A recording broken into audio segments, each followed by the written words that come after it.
வணக்கம் நண்பர்களே. சித்தர்களின் ஜீவ சமாதி சேனலுக்கு உங்களை அன்புடன் வரவேற்கிறேன். 1207 நெய்னார் முகமது சாஹிப் அவர்களுக்கும் பாத்திமா என்பவருக்கும் மூத்த மகனாக பிறந்தார்கள். இவர்கள் பிறந்த ஊரின் பெயர் குன்னக்குடி. இவ்வூர் ராமநாதபுரம் மாவட்டத்தில் தொண்டி எனும் கடற்கரை பட்டணத்திற்கு 16 கிலோமீட்டர் தொலைவில் உள்ளது. இவருக்கு பெற்றோர் வைத்த பெயர் சுல்தான் அப்துல் காதர் என்பதாகும். இவரின் தந்தையின் பெயர் நயினார் முகமது என்பதாகும். சுல்தான் அப்துல் காதர் என்று பிரசித்தம் பெற்றவர்கள் ஈராக் நாட்டின் தலைநகரான பக்தாத் நகரில் மறைந்து வாழ்கின்ற குதுப் நாயகம் முகமதின் அப்துல் காதிர் ஜிலானா முகமதின் அவர்கள் ஆவார். அவர்களின் பெயரையே மஸ்தான் குன்னக்குடியாருக்கு பெற்றோர்கள் சூட்டினார்கள். குன்னக்குடியாரின் தந்தை நயினார் முகமது அவர்கள் அதிகம் கற்று பிரசித்தி பெற்ற மார்க்க அறிஞராக இல்லாது போனாலும் அவ்விவிலியங்கள் மீது அளவற்ற அன்புள்ளவர்களாக இருந்துள்ளார்கள் என்பதற்கு குறித்த பெயரை சுல்தான் அப்துல் காதர் தனது மகனுக்கு சூட்டியிருந்தது ஓர் ஆதாரம் ஆகும்.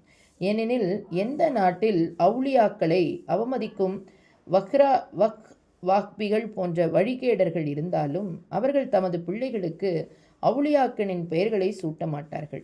ஒரு வஹாபி தனது மகனுக்கு மொய்தீன் என்று பெயர் வைத்திருந்தாலும் மார்க்கத்தை உயிர்ப்பிக்கவன் அல்லாஹ் என்ற கருத்தில் வைத்திருப்பானே அன்றி குதுப் நாயகம் அவர்களை கருத்தில் கொண்டு வைத்திருக்க மாட்டான். எனினும் குன்னக்குடியாரின் பாட்டனார் ஒரு வலியுல்ஹாகி இருந்தார்கள் என்று அந்த ஊர் மக்கள் மூலம் அறிய முடிகின்றது.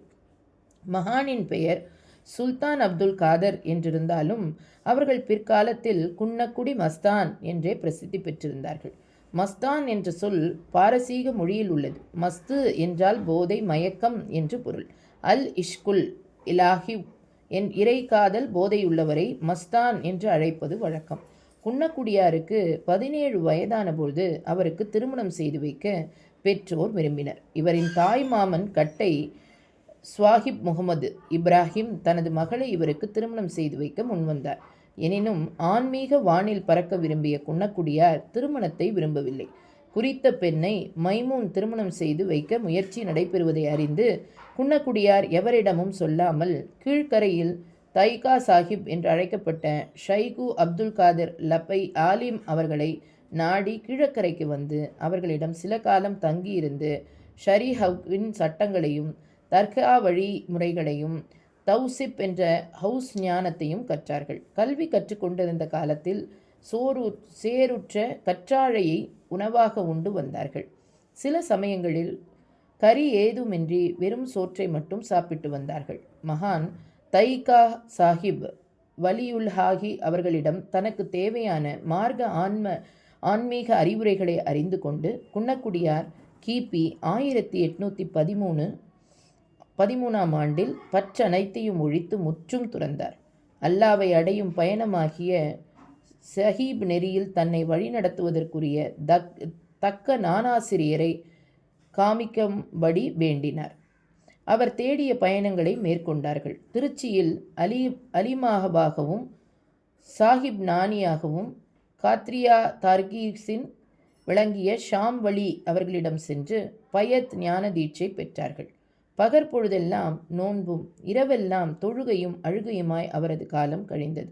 சுமார் 3 மாதங்கள் ஷாம் வலி அவர்களின் ஞான பயிற்சி பாசறையில் பயிற்சி பெற்றார்கள். திருச்சி நகரில் இருந்து ஒதுங்கி வாழ நினைத்த குன்னக்குடியார் திருப்பரங்குன்றம் அடைந்து அங்குள்ள மலை குகையில் 40 நாட்கள் கல்வத் எனும் யோக நிஷ்டையில் இருந்தார்கள். அங்கிருந்து அறந்தாங்கி என்ற பட்டினத்திலிருந்து கலகம் என்ற கிராமத்துக்கு சென்று 6 மாதங்கள் தங்கியிருந்தார்கள். அதன் பின் தொண்டியில் உள்ள தங்களின் தாய் மாமன் கட்டை சாஹிப் அடங்கியுள்ள வாழைத்தோப்பில் 4 மாதங்கள் தங்கியிருந்து நிட்டை புரிந்தார்கள். அக்காலகட்டத்தில் குன்னக்குடியாரின் சொந்த பந்தங்கள் உறவினர்கள் அங்கு வந்து அவர்களின் மனநிலையை குழப்பி அவர்களை திசை திருப்ப முயற்சி செய்தார்கள்.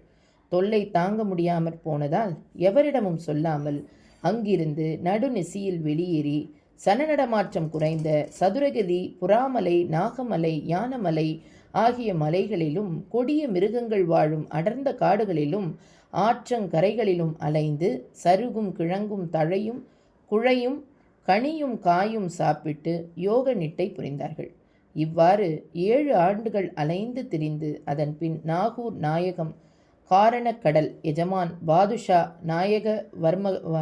நாயகமார்களின் வசிப்பிடமான நாகூர் நகர் வந்து அவர்களின் தர்பார் முன்னிலையில் மண்டியிட்டு பின்வரும் பாடலை பாடி அவர்களை புகழ்ந்தார்கள்.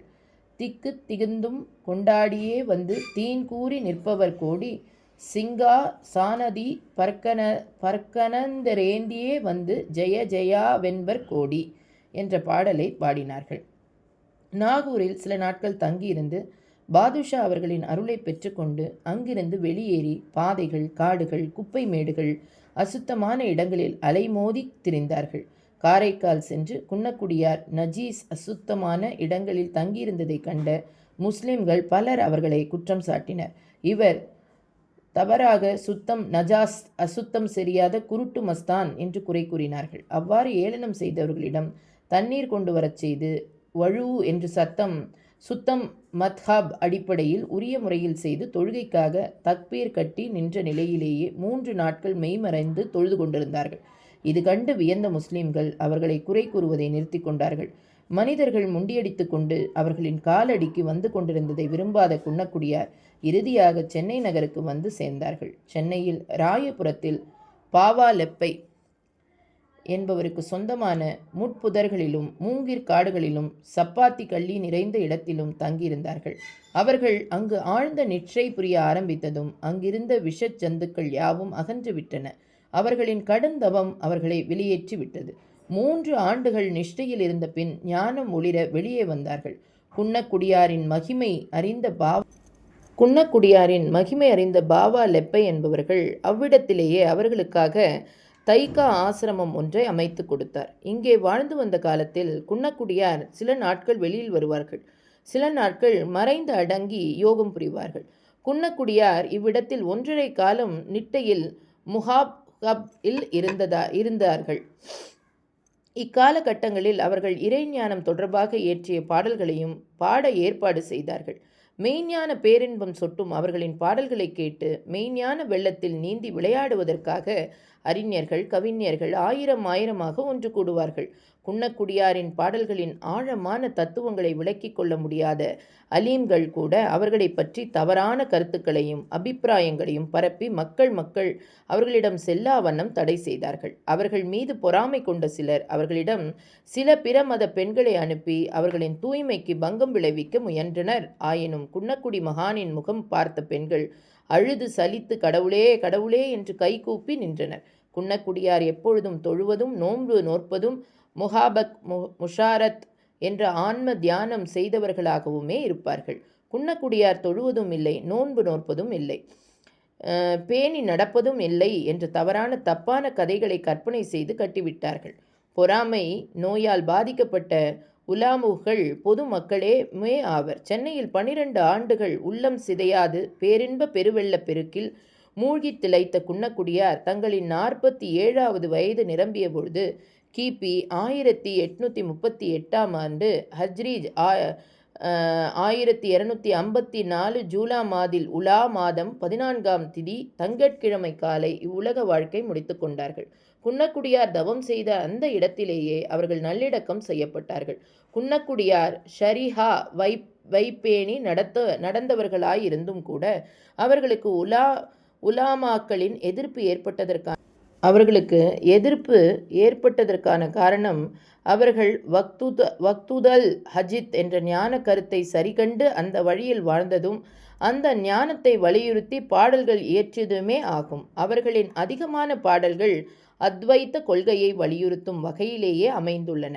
உதாரணத்திற்காக ஒரு பாடல் ஊனாகிய யூனிலுயிராகிய இவ்வுலகமா ஒன்றுமிரண்டுமாகி என்ற பாடல் நன்றாக விளக்கிறது. மேற்கண்ட பாடலில் எல்லாம் அவனே என்ற தத்துவத்தை சூபிச ஞானத்தை கிள்ளி வைக்காமல் அள்ளி கொட்டியுள்ளார்கள் குன்னக்குடியார் அவர்கள். இது போன்ற பாடல்கள் இன்னும் பல்லாயிரம் உள்ளன. இதே தத்துவத்தை தற்கலை வாழும் அற்புத வலியுல்லாஹி பீர் முகமது அப்பா அவர்கள் தங்களின் வாழ்வில் பாடிய 65,000 பாடல்களிலும் சொல்லியுள்ளார்கள். குன்னக்குடியார் ஓதி படித்த ஓர் அலிமா அல்ல. அவர் கஞ்சா அடித்து கொண்டு மயக்கத்தில் உளறியவைதான் அவர் பாடிய பாடல்கள் என்று மற்றவர்கள் கூறினால் அவர்களின் கூற்றை நாம் கருத்தில் கொள்ள மாட்டோம். ஏனெனில் மலம் துர்நாற்றம் உள்ளதே, அதிலிருந்து நறுமணத்தை எதிர்பார்க்க முடியாது.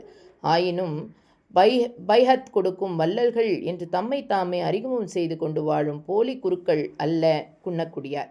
கிபி 1838ஆம் ஆண்டு ஜூலை மாதம் 14ஆம் தேதி திங்கட்கிழமை காலை இவ்வுலக வாழ்வை முடித்து கொண்டார்கள். இம்மாதம் ஜுலாத் மாதம் இந்த குன்னக்குடியாரை வேண்டி யார் ஒருவர் அவருடைய ஜீவ சமாதிக்கு வருகிறார்களோ அவர்கள் மரணமில்லா பெருவாழ்வை பெற்றுக்கொள்வார்கள். நன்றிகள் பல.